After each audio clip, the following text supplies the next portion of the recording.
Science and technology. Science versus technology. Often, these two words are used interchangeably, but they're not the same thing. Science is an exploration process used to gain new knowledge. Science often is done for the sake of learning new information, may also be done to solve a specific problem, and it may or may not have a plan on how to use that information once it's obtained. Technology, however, is the application of scientific knowledge to benefit people, usually in the process of making new products or developing new methods of doing things.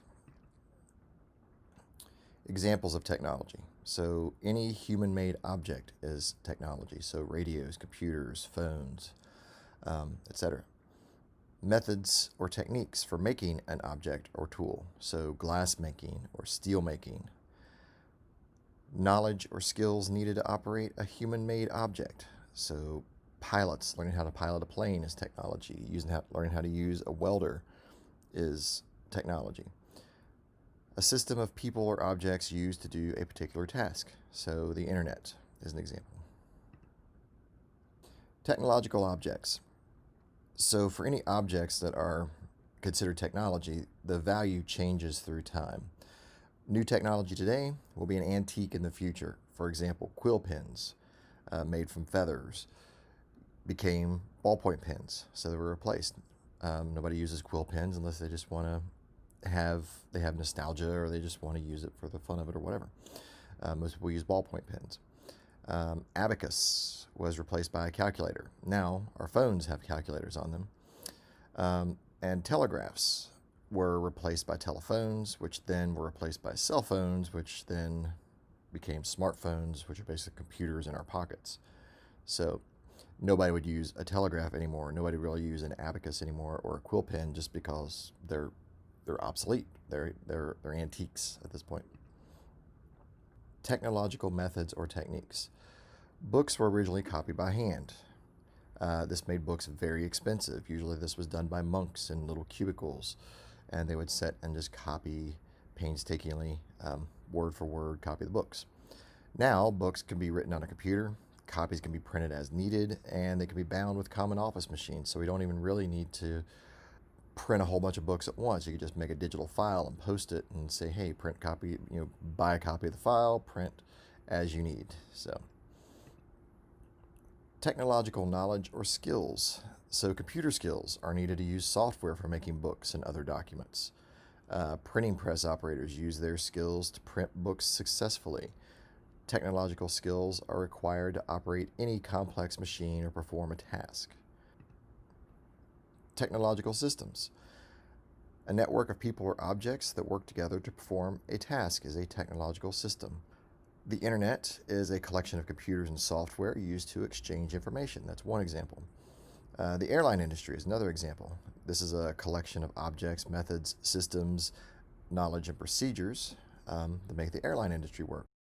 So the airports, pilots, the fuel, and ticketing systems form one complete system used to move people and goods around the country and the world. Global technology needs, developing countries. So technological needs are different for different people. In developing countries, technology to meet basic needs are prioritized.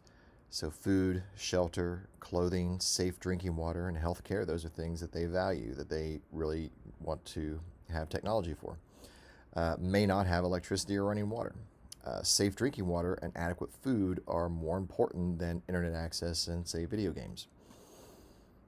Rural people value different technology than urbanites, urbanites being people that live in cities. So rural people may be more concerned about farm machinery and stuff like that, where urbanites may be more concerned about like subway systems.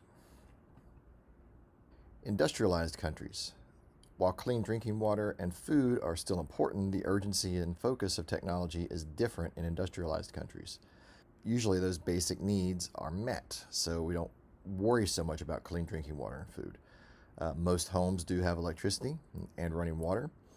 The focus of technology in industrialized countries is on making life easier or more enjoyable. So we have things like computers and cell phones and video game systems, microwaves, and even healthcare practices are focused towards that. So you have cosmetic surgeries and laser eye surgeries, things that aren't absolutely necessary, but they make your life better and easier. Social forces that shape technology. So society is a group of people that share similar values or beliefs. Science and society are closely connected. New science and technology changes society, changes how we do things. Society affects how new technologies develop.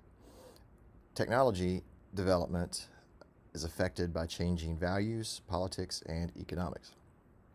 For example, increased car ownership has increased fossil fuel use. Fuel prices increased because there's more use of fossil fuels, so the fuel prices increase, and that led people to buy more fuel-efficient cars. The demand for fuel-efficient cars led the auto industry to research fuel-saving technologies, which then they developed more fuel-efficient cars because that's what people wanted to buy. Personal values. So people directly or indirectly support technological development. People directly support tech development with their purchases. So if people buy something, additional money will be spent on that technology. If people stop buying it, companies won't really invest as much in that technology anymore. People indirectly support tech development by electing certain officials. For example, some politicians and public officials support fossil fuel use, so coal, and oil, and natural gas, while others support renewable energies, so wind, solar, or biofuels. So if we have politicians in office that support fossil fuels, then more technology is developed to handle fossil fuels and to mine for coal and to drill for oil and things like that. If you have officials that are more focused on renewable energies, then money goes towards wind power, solar power, biofuels. Economic forces that shape technology. So many questions should be answered before money is given to a project. The federal government assigns money for specific types of research and development in the annual budget. So the federal government has an annual budget, and they assign money for research projects in that budget. This money is given to companies and universities through grants and contracts. If you want to do a research project and you want to dip into that pool of money, you have to write a grant. You have to write a proposal to get that money. Private foundations raise money for specific types of research. So foundations looking at cancer research, they will raise money for cancer research, for example. Private industries also budget a portion of their profits for research to develop new products to sell. So if you're a company and you're making products, you will have what they call an R&D department, or research and development department, and their sole purpose is to improve products and create new products to sell. Moral and ethical issues. So distinguishing between right and wrong, what is fair, and what is in the best interest of all. That's what moral and ethical issues are. Ethics help scientists establish standards for collecting, analyzing, and reporting data. Animals and humans must be treated humanely in research. And then some biotechnology, including stem cell research and genetic engineering, challenge society's beliefs and are therefore controversial.